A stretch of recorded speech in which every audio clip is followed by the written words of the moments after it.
Hi, welcome everyone to episode 175 of Pop Cult X. We are Gabriel and Danny, your host from a Gen X perspective, talking about all things pop culture. Let's go ahead and get right into it. Danny, how are you? I'm well. I'm doing good. Thanks for asking. How are you?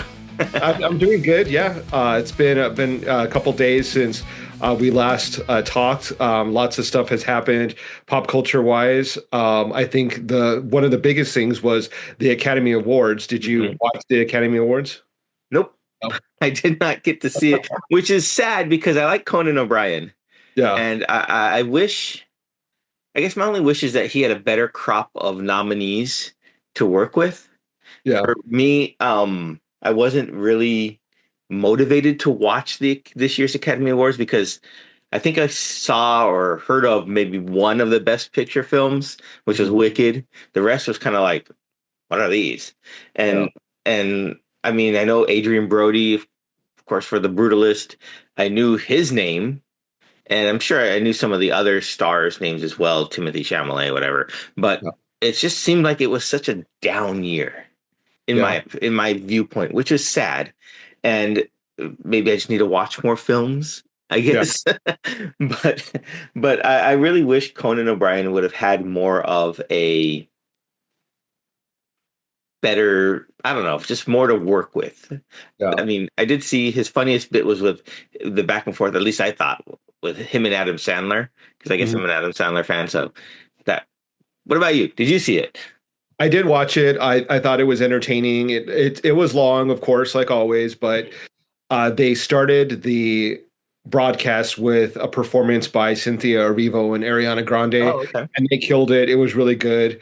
Ariana Grande saying "Somewhere Over the Rainbow," and then Oh, nice. Cynthia Erivo saying "Defying Gravity." So that was really good. I mean, they both sounded amazing. It was a nice tribute to The Wizard of Oz and Wicked, tying those two films together. And then, of course, the monologue by Conan O'Brien was really funny. He did a bit where he was sort of making fun of the movie with Demi Moore, where he is coming out of her body. I haven't seen the movie, but apparently that happens where a creature comes out of her body, and so he is doing a spin on that. That was really funny.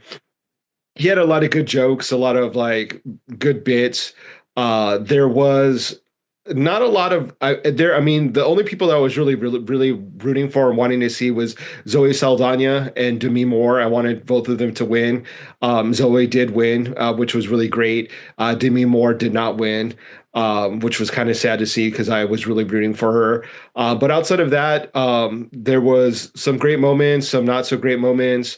Adrian Brody was had the longest acceptance speech, I guess, of all time. And when he was doing it, I was at home like, kick him off, like turn it off. Like it was going on for such a long time, and he was just kept on going on, and it wasn't fun to watch. So maybe Didn't they'll. he stop the music or something like that Oh from yeah, they're taking like him off the he stage? was going on, and he was like, this isn't my first time Yeah. here. Like I'm gonna keep going. It borderline on being really arrogant, and it just wasn't a good look. So hopefully in the future, the Academy will do a better job at making everyone have equal time. Mm. And because it wasn't fair that he was able to kind of go on for the longest time, and then you have other people that were cut really short. But other than that, I mean, it was entertaining. Conan O'Brien was a good host. I think he's really funny. He had some good jokes, and I think he had a good joke about the movie Nora, I think is what it's Hmm. called, Hmm. and saying that people like it because it's people finally wanted to see someone stand up to a Russian, and it was kind of dig at Trump. So it was funny. It was really good. I liked it. Nice seeing all the stars looking nice and fancy, Hmm. as usual. So it was cool. Did any of the, I guess, who stood out to you the most, if you can recall, from the red carpet stuff?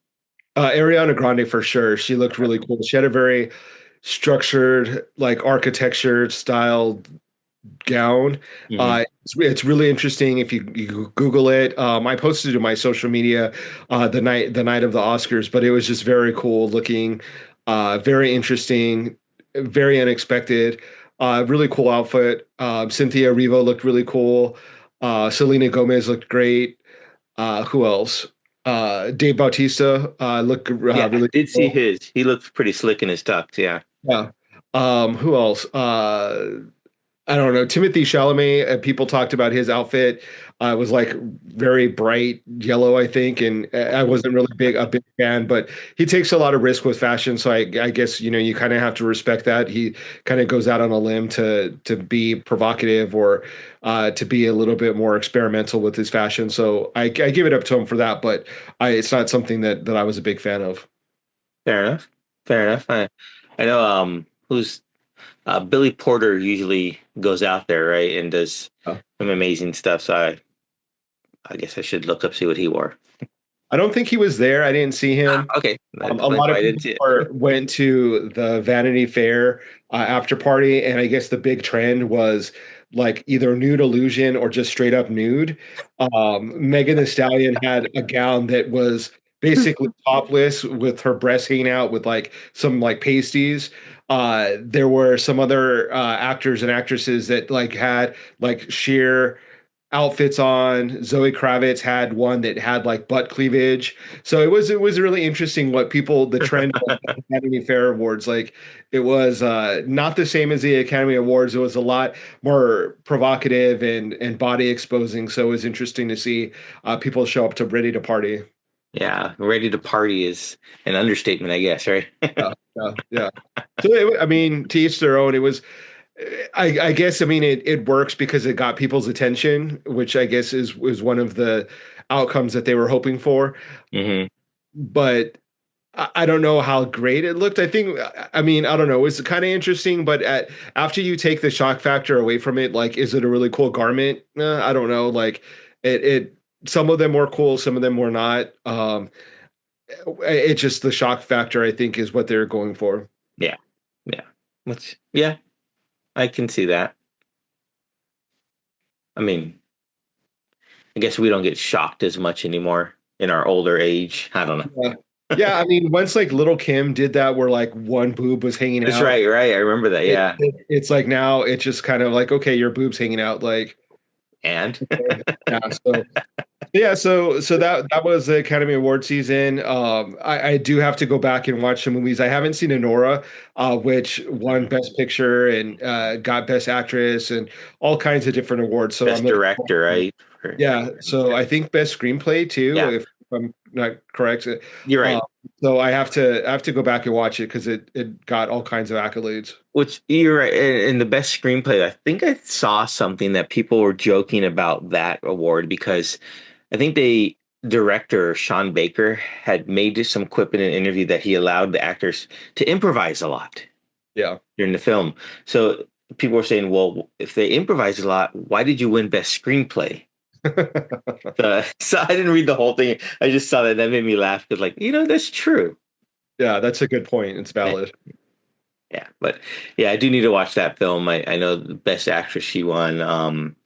And that was the only one that really caught my eye, I think, that I haven't really seen because the concept of, so this lady, a former prostitute, marries a Russian oligarch's kid and Yeah. then goes back to Russia and then I guess all hell breaks loose. I don't know the exact Yeah. what it's about, but sounds interesting.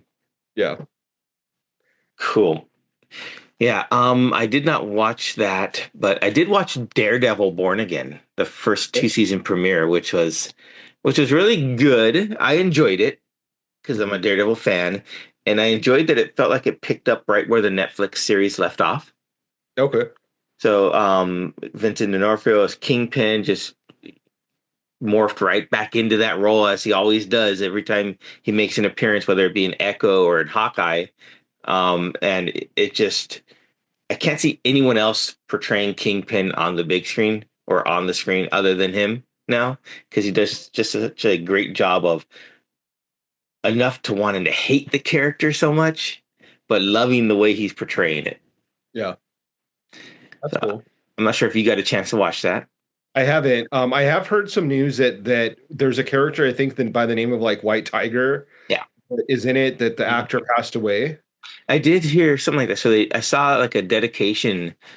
I think it was before or after the first episode or second episode, and it was like I didn't know who it was, but yeah, I did see that he had tragically passed away, which was shocking. I was like, whoa, Yeah, because it's kind of sad that you get a cool role like that and then you don't get to, that it's just very sad. which is interesting that if you think about it in the comic book lore, Hector Ayala, the White Tiger, does pass along his medallion and everything to his niece, right? Yeah. So I wonder if they could just turn that tragedy into storytelling in a way. Yeah. I think eventually they'll go down that route, but I think that they'll have to have some time pass before like they immediately replace him. Yeah. Just out of respect. I think that it would be. I don't know if it would be uncouth if they just were like, okay, we're on to the next and uh, Next. yeah. But speaking of other tragedies, their Gene Hackman story or news broke that he passed away in really rather odd Yeah. news. Hmm. Hmm. Apparently, his wife had passed away from hantavirus Yeah. and was had passed for about a week while Gene Hackman was still in the house alive, and then he eventually succumbed and passed. So it very weird circumstances, really sad. He was a really well respected actor, really great actor, iconic in some really great films, and it's just really sad and unfortunate that he passed in such odd circumstances. Yeah. It was a tragedy, I think. Just I mean, I what I didn't understand about it was like someone like that, he has the wealth to hire a caregiver or a nurse or something, especially if they said that he had like some showed signs of advanced Alzheimer's, right? Mhm. So why didn't he have someone who was looking in on them daily or something like that? And it was just a tragedy like that could have been prevented. Yeah, I think that probably from my perspective, his wife was much younger than him. She was in rather good health, so they probably were thinking that she was his Yeah, true. caretaker, and she didn't need assistance if she was taking care of him full time. And obviously the hantavirus, like who would even think that Hmm. someone would get that and pass away from that? So um I could see that was probably the circumstances that his wife was caring for him, but it's such an odd like series of unfortunate events. Yeah, Like, absolutely. but who? I mean, where have you ever heard of a spouse passing away and then the other spouse being there in the household and then passing away as well, separated by a week? So Yeah, I know. it just really weird. But he leaves a vast array of iconic film roles and movies and films that he did that will be his lasting legacy. What was your favorite Gene Hackman film? Oh, I don't know. um, he was in Unforgiven, right? Yeah. Yeah, I think Unforgiven. Um, I would have to probably say Unforgiven. Okay. That was probably best film that I seen with him. What about you? Probably Royal Tenenbaums. Okay. Yeah. Him as the patriarch, right, of the family. Yeah. Yeah, so that was probably for me. But then he retired from he left when did he leave acting? It wasn't like he could have gone on. He wasn't or maybe he was too ill at the time. Yeah. Interesting. Yeah. It's too bad. Kind of transitioning from a weird medical situation. I saw a film that has to do with medical condition, Novocaine. So I saw that at a sneak preview. And it's about a guy that has this disorder or disease where he doesn't feel pain. And Okay, yeah, yeah, yeah, yeah, yeah. yeah, and it was a fun movie. It basically what it's about is he plays an assistant branch manager at a credit union in San Diego, of all places. And Gabe, it's your life movie there. What? right, and he doesn't feel pain. He gets robbed, the credit union, and then for reason in the movie, he goes after the robbers to try to rescue his coworker who he has fallen in love with. And Okay. he kind of gets stabbed, punched, beat up, along the way and doesn't feel it, but it's a fun movie. Lots of gross sort of stunts, because like I said, he doesn't feel any pain, so they really go in on him and put him through all kinds of different torturous events. But it's a fun movie. It's interesting to watch. It was probably, I wouldn't rate it as the best film, but I paid $5 to watch it as a pre-screen, so it was fun. And when I first saw the trailer for that film, I thought of Kick-Ass. Yeah, Isn't it? It seemed very similar, other than he's not trying to be a superhero, but the yeah, fact that he couldn't feel pain. So I was like, oh. But you're saying it's worth the watch then? yeah. It's fun. I mean, I would watch it maybe on streaming. I wouldn't necessarily maybe pay a full admission ticket to go to the theater to watch it, but I would definitely watch it if it comes to streaming services and give it a watch. Okay. One Okay. of the leads in it is played by the actress from Prey, that Predator film. Mm-hmm. She plays the love interest, so that was kind of cool to see her again. That's cool. Yeah. Yeah. Pray. That came out a few years ago. I remember that. That was good. Yeah. Yeah, it was a really good film. It was, all filmed sort of her speaking her indigenous native language and was kind of historic in the sense that they casted a bunch of indigenous people to accurately depict a time period where indigenous people were hunters and fought the predator Hmm. using the skills that they The had. primitive weapons. Yeah. Yeah. Yeah. I It was cool. think they're doing. Maybe it's just being talked about another Predator film set in a different time era. So, which is really interesting and cool that they take this character who's visited Earth, I guess, many times, or this creature, this species, and now they're dropping them in different time eras and seeing how those people in those time eras have to deal with that creature. That's pretty cool. Do you know what time era that's going to be? No, I don't recall. If you could, what time era do you think would be interesting? Ooh, that's a good question. What would I find an interesting time era for the Predator to create malice in? The first thing that popped into my head was like Egyptian, like Pharaoh times. I think it would be kind That of might cool. be it too. I think that's where they're sending him Oh, next. really? That might be it, but that does sound. I was thinking more medieval stuff, definitely with Like knights and stuff. yeah, knights and stuff, and maybe he's the reason for the Crusades. Yeah. I don't know. He All right. he he gets so spoiled, he becomes like a king you know in Mesopotamia, and they have to go like dethrone him.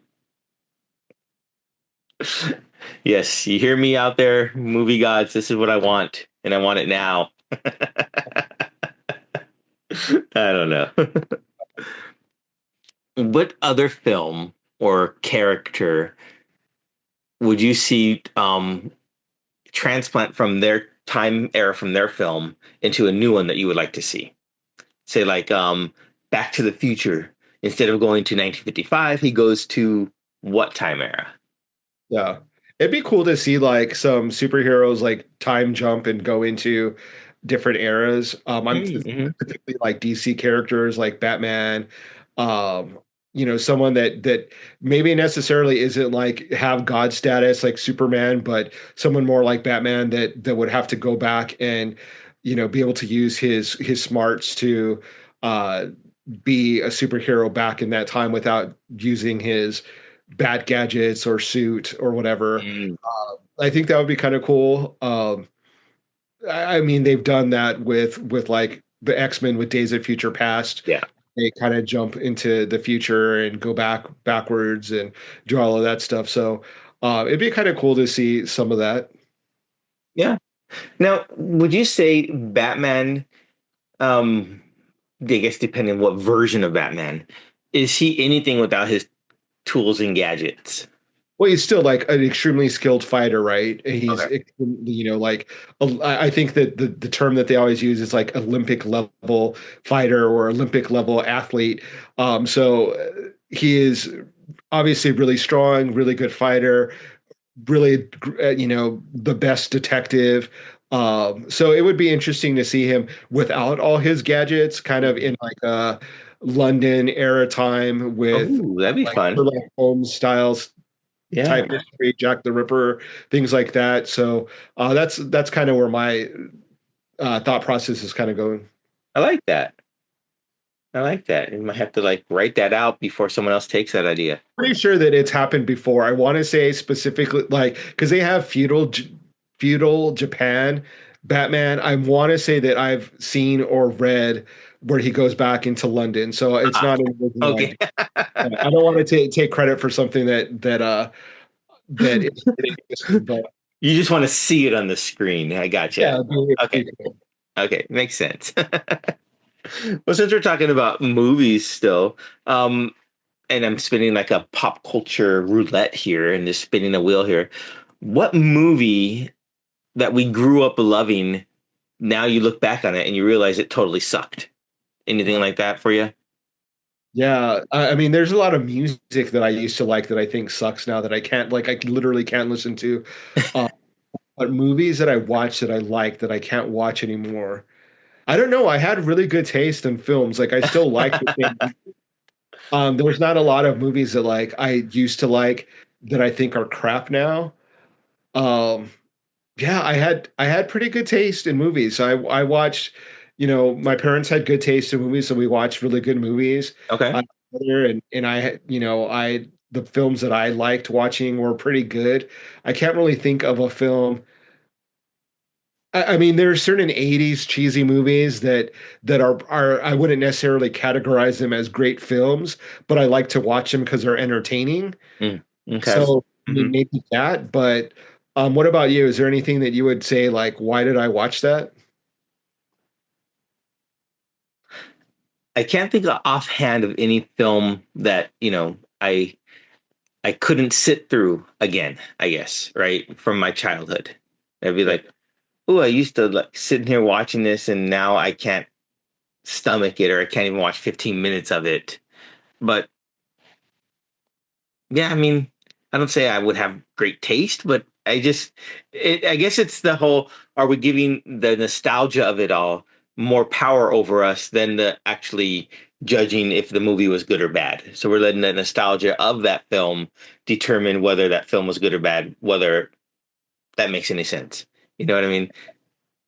Yeah, I mean, I can't really think of a film that I really like I really like Return of the Living Dead, and I'm pretty sure that critics would probably say it's not the greatest film that's ever made. So I guess like the nostalgia of, that film is something that I really like, but I enjoy it for different reasons. It's not necessarily because the dialogue is amazing or the Right, right, right. Yeah. amazing. So, I guess that if a critic were to analyze my favorite films, maybe they wouldn't land in like the top, 100 best films of all time, but I still enjoy them. Well, I think you said critic analyze, and that kind of just like, said all we needed to know right there. Yeah. Yeah. Okay, so I'm gonna spin the wheel here again, and so which long-running TV show should have ended sooner than it did, or should end if it's still running? Hmm.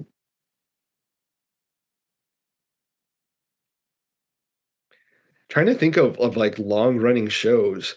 Maybe Friends. Hmm. I wasn't a big fan of Friends, and Yeah. it seemed to go on for a while. Uh, Mm-hmm. Hmm. yeah, I wasn't a big fan of Friends. I didn't like. I got it, and there are some funny moments, but like, it's not one of my favorites. Yeah. I mean, I agree. I think I've seen maybe one or two episodes in it in their entirety. Yeah. Yeah, not a fan. No fans here. Sorry, friends at PopCultX of Yeah, yours. we're not friends of friends. But what other show would you say? um, Grey's Anatomy. Oh, really? Yeah, I mean, I think I did watch some of it, and I've seen that. Well, because um, Christina likes it, but I think it's just gone on way too long. Yeah. and they've morphed it into something that's like, what is this now? So I think that's one that probably could have been cut off a lot sooner. All right, that's fair. I mean, is there a point in any of these long running shows where they start to decline, and it's like you're like, mercy, please take them out. Yeah. I mean, I would say Friends, again. I don't know, like there are shows that are on the air that I really hope don't go off the air. Like The Simpsons has been on for forever. Yeah. And I'm sure there are people that want to see it end. I don't. I want to see it keep going. It's Always Sunny in Philadelphia, I think is like one of the longest running like sitcoms Hmm. out there. So that one's really funny and still relevant. So I don't know. There's a lot of good shows that are still doing their thing that are still long lasting and filming. So I wouldn't Yeah. cut them short. Yeah. I mean, you mentioned The Simpsons, and that's going on like what, 36 seasons or something like that. And that's just something that the only wish I would have if I was the executive producer or something for The Simpsons, and maybe it's fun that they didn't do this. It's like, what if they just advanced everyone a year? Yeah, Everyone has a birthday and they grow up a little because yeah, it opens up a whole new realm. Because now Bart, I think, is getting to be like a teenager. I know they've done episodes where they fast forward in time to see him as adults and whatnot. But why not make the base of it, 1 year more? yeah, yeah. That could be interesting. Yeah, I don't know. No one listens to me, so. How dare they? Let's see, spinning the wheel here. Okay, so this is an interesting one, and I'm sure we'll have different thoughts on this. But as for films go, and sometimes they do come in trilogies, what do you have a favorite or best movie trilogy of all time? Favorite trilogy? I don't know. That's hard to think of. There's a couple that I know that I don't like, but trilogy, I don't know. Maybe The Matrix, even though I'm not like that huge of a fan. Okay. Um, that comes to mind. I'm not a fan of like Back to the Future, Star Wars. Um, yeah, Lord of and the Rings, Dark Knight. I'm just naming some out here. yeah, Um, yeah. No, I'm not like a super huge fan of trilogies, I guess. okay. What's your favorite? I would probably say, if just looking, if you want to, so I'm not basing it on any of the single films within that trilogy, right? It's just the trilogy as a whole. Um, from character arcs to consistency among the films and the strong ending. One you probably mentioned that you didn't like, which Star Wars. Yeah. That's probably be my favorite Which like trilogy. is it really a trilogy? Because now there's like so many of them. Can you say that it's a trilogy? Well, the first three films, yeah, because then the prequel trilogy came out what, 20 years later, right? Yeah, but I mean, it's in itself like it's in the Star Wars films. Like, I guess you could call it the original trilogy. I Yeah, don't the know. original trilogy. Yeah, you could say that. Not the whole Skywalker saga, which would be all nine films, Yeah. right? Is nine films? Yeah, nine films. But yeah, the original trilogy, I would say. Let's okay, we'll call it that. The original Star Wars trilogy. That would be my favorite. Hmm. All right. Now, would you call like uh Lord of the Rings, not the first three films, but like the Bilbo Baggins ones, The Hobbit, even though Yeah. that was like one book broken into three movies, would you call that a trilogy? Or is that just like the I continuation don't of know. one? I haven't seen it. Like I my my interest in that film like definitely like went away very quickly. Like I Okay. wasn't interested in watching another Hobbit film or a movie on a Hobbit. Hmm. So I don't know. I have no opinion on that.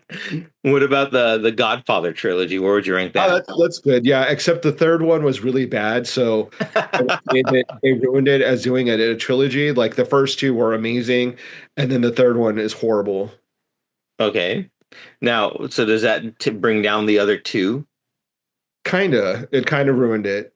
Yeah, okay. You don't want to see the characters like ruined and the you get stuck. It's like eating something and it leaving a bad taste in your mouth. Like the third Godfather was just it's so bad. Oh goodness. Yeah, It's it's like really, having this great dinner and then eating crap for dessert. Yeah. yep, pretty Okay. much. Yeah, I got it. Okay. I think we've talked about this next topic before, but let's see if it's changed for you. Which fictional universe would you want to live in? Oh wow. I guess the MCU universe, Okay. just because like I love superheroes, it'd be cool. I mean, if I wasn't a superhero, it'd kind of suck. Just all these superheroes flying around and like you not being one of them. But theoretically, if I could be in the MCU and be a superhero, that would be the best. That'd be a great storyline to get, just a movie set in the MCU, but from someone who's just watching all this crap happen. Yeah. Like, what? You guys just destroyed New York again? Wasn't there there was something like that, right? Where it's like damage control, where like they respond to like all the damage that happens by these Yeah. superheroes. I feel like there was something like that. Yeah, Either they, a well, they have it in the Spider-Man films, right? So like yeah, Michael Keaton also as his character, what the Vulture? No, was it the Vulture? Yeah, how he started taking the pieces, part of the damage control, and then they got booted off from doing that. But I mean, just a regular Joe, yeah. who's just witnessing all this stuff. So that'd be interesting. I like that. I like watching films that recant the main story, but from a different perspective. I All said right. that before too. Yeah. But I What think about- the MCU would be fun to live in. yeah. If you could have one ability from that universe, what would it be? So of any character that's been in the MCU, who would I want to have their powers? Yeah. Probably Thor. Okay. Yeah. Yeah, I'd want to be a god. Really, really high expectations there. Yeah, because I mean, he can do pretty much everything really cool. I mean, he's just a cool character. I'm gonna go out and say on a limb here, this is gonna be different than what you might think that I would say, and I would pick Vision. Okay. So Yeah. you wouldn't be human. I I want to be well. I want to be a super powered full Android AI creation that can go through walls and and shoot laser beams out of my forehead. So Yeah. you know All right. I, That'd be cool. that'd be fun. Yeah. Let's go one. Let's do the spin this wheel one more time and see what we Okay. get. Okay, last topic for this episode. Let's see here. It's spinning and pretend there's noises going like Wheel of Fortune. All right. Okay, so this is bringing back to our heyday of the 90s. I think this is when it really was in its full throttle form. Um, MTV Spring Break. Yeah. So, what happened to this ultimate party? Do you remember the performances, and where do you think it was? It the peak of like our pop culture moment? I think what happened to it is that it got too dangerous to be broadcasting young people doing crazy shit on TV. Like it became very like on PC and just like how much can you have on television of like young people doing crazy stuff and it be okay to watch? I think that's what happened. Like, you had people drinking and doing drugs and sex and all kinds of crazy things, and it's like people watching it voyeuristically, and it's like how much of that can you do before it becomes super cringe? Like, and do you go from documenting it to like actually um promoting it? And I think that that's just what happened, and is that it got too big, too much. Interesting, because when you were saying that, and that's true, but I think it shifted when social media became more of the avenue for people to watch that sort of stuff. Yeah, Right. So now instead of watching it on MTV, they're just going to TikTok and watching the same thing. Right. yeah, Or they're going to YouTube or Instagram or whatever. They're still consuming that same sort of debauchery or whatnot, but it's just more on a more personal, intimate level because they're getting it directly from the source, I think. right. Yeah, I just think that like it's hard to have that kind of I don't know, like there's just too it's too dangerous to have all those young people drinking and like have young men and young women in that situation and it like not turn into something bad. Yeah, that's true. That is very I think that that's kind of part of it. What happened is like I don't know. I could speculate and say why spring break culture kind of dissipated, but I would think that it just got too crazy. true. Maybe people are like, we don't want to televise this. We're still going to do it, but we just don't want you to see it. Yeah, yeah, definitely for sure. Well, Yeah. I know like a lot of like activities have canceled. Like in the South, they used to have Freaknik, and that got canceled because it kind of got too crazy and out of control. So, Okay. and like some, you know, cities have cracked down on spring break, and they don't really, and it's they've gone out of country to like Mexico and Yeah. done. But I just feel in general like spring break is like not so much of a thing anymore.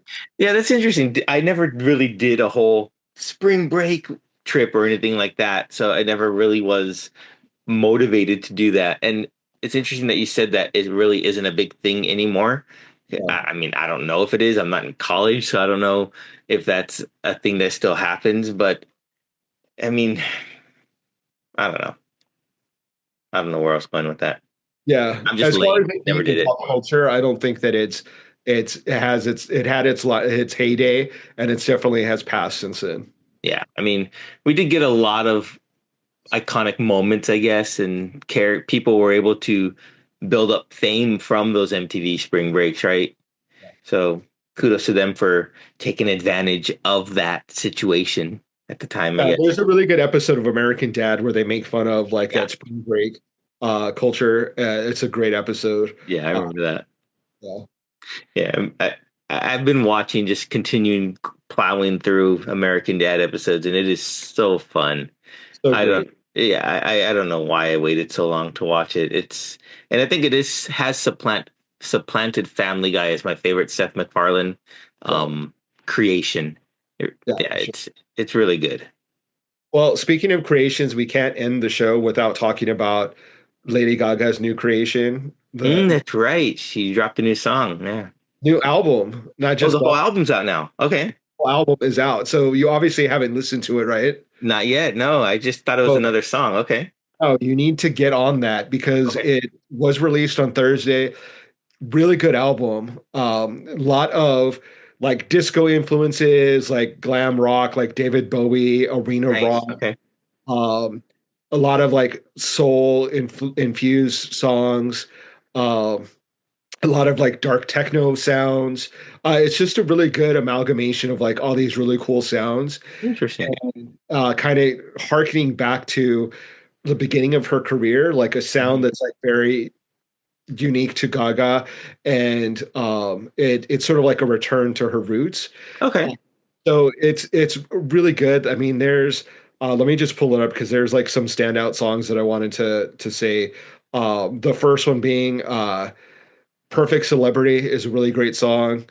Garden of Eden is great.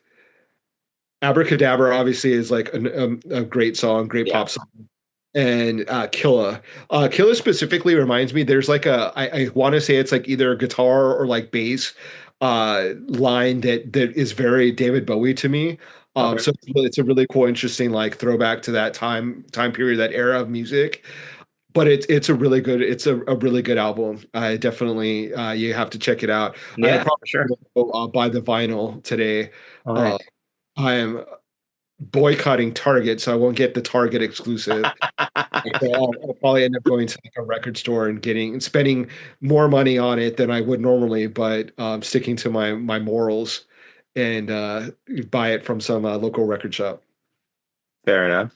Now, let me ask you a question about that real quick. So, if you were to buy like the Target exclusive album from like eBay off a third party person, does that still count as Well, buying it's something sort of from like Target? the that theory of like punk music, where like there's a lot of like punk people that like will buy like racist records from like racist like bands to get it out of circulation because Oh, they interesting. so if like they didn't buy it, someone else is going to buy it. Hmm. Uh, I would not buy it third party. I would just probably buy it from a record store, Okay. like not the exclusive, but Yeah. just buy Yeah. it. There's like a ton of different versions that she released of the vinyl album, and some CDs and cassettes too, which was kind of interesting that they made a cassette version and a CD version. I'm gonna buy the vinyl version, but to answer your question, no, I would not Okay. buy Fair it. enough. Fair enough. Yeah, yeah, Now, just do you want to get on a little bit why you're boycotting Target? Is it the whole DEI it or is. Yeah, okay? it is. I'm disappointed with the corporation for turning its back on that. Like I always thought that they were a supporter of, all things Yeah, I kind thought so too. of Interesting. diversity, and for them to kind of backtrack on it is really disappointing. So I hope they learn their lesson and people hit them where their pocketbook is, and then Mhm. they will realize the importance of recognizing the importance of diversity and equity and inclusion. So we'll see what happens, but for the meantime, I will be shopping elsewhere. That's fair enough. Yeah, I thought that's interesting because I always go in there in the different seasonal. They have like the Black History Month where they support that Right, right. the um, Mexican Heritage Month, and they always seem to celebrate that. So interesting that they changed course. Hmm. Right. Yeah. And I think the first thing that I saw was that they had a real pushback with like the Pride products. And then they decided to like pull all their Pride products. And Hmm. that was the first thing that I was like, really, you're going to succumb to like the pressure from this like fringe people that Yeah. are like going after that. So that's the first thing that I was like really disappointed with them. And then you had their public statement saying that they were going to get rid of their diversity, equity, and inclusion effort. So, we're not in a good place right now. They were losing a lot of money already. Good. Or Good. this ban actually, or boycott actually started. So, we'll see what happens. If they'll sing a different tune soon, or what will happen. But it's a good reminder to shop, and support organizations or stores or corporations that your values align with. Yeah, absolutely. And it's always good to support local small businesses as well. So the record Yeah, shop for sure. included. Yeah, I think I'm going to go to a record store over in Normal Heights in San Oh, Diego. I nice. forget what it's called. I want to say I don't remember, but there's a Empire Records. Yeah, no, God, I wish I could remember it because it would be great to promote their store, but it's a little record shop off of University or no, off of Washington Street, right there on the corner in Mission Hills. Okay. That's Yes. I know that area, so that's pretty cool. I Yeah. want to say it's Atomic. I don't know. I can't remember the name of it. But Nickelodeon? no, it's That's like on Atomic Adams. or I don't know. I could look it up, I guess. Lazy Mission Hills record store.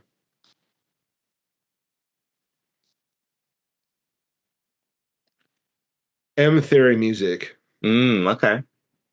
So they're on 827 West Washington Street. They've been around for quite some time. They're a really cool record store in San Diego. They say that they're closed, which is really odd. Oh, Uh-oh. because it's super early. I was like, why are they closed on a Saturday? It's because I'm not used to being awake that early. So once they What? open, I'll be going and buying Mayhem by Lady Gaga. A really great album. You really have to listen to it. There's Yeah. really good songs on there, and it's one of those albums that you can listen to from beginning to end. Nice. Awesome. I will take you up on that recommendation. I'll listen to it today. Um, yeah, it's cool. Yeah. I'm looking forward to it. And I think that's all I have for this episode. So, Right. everyone out there, thanks for tuning in. Thanks for liking, subscribing, and sharing. We appreciate it. And until next time, I guess we'll see you guys later. See ya.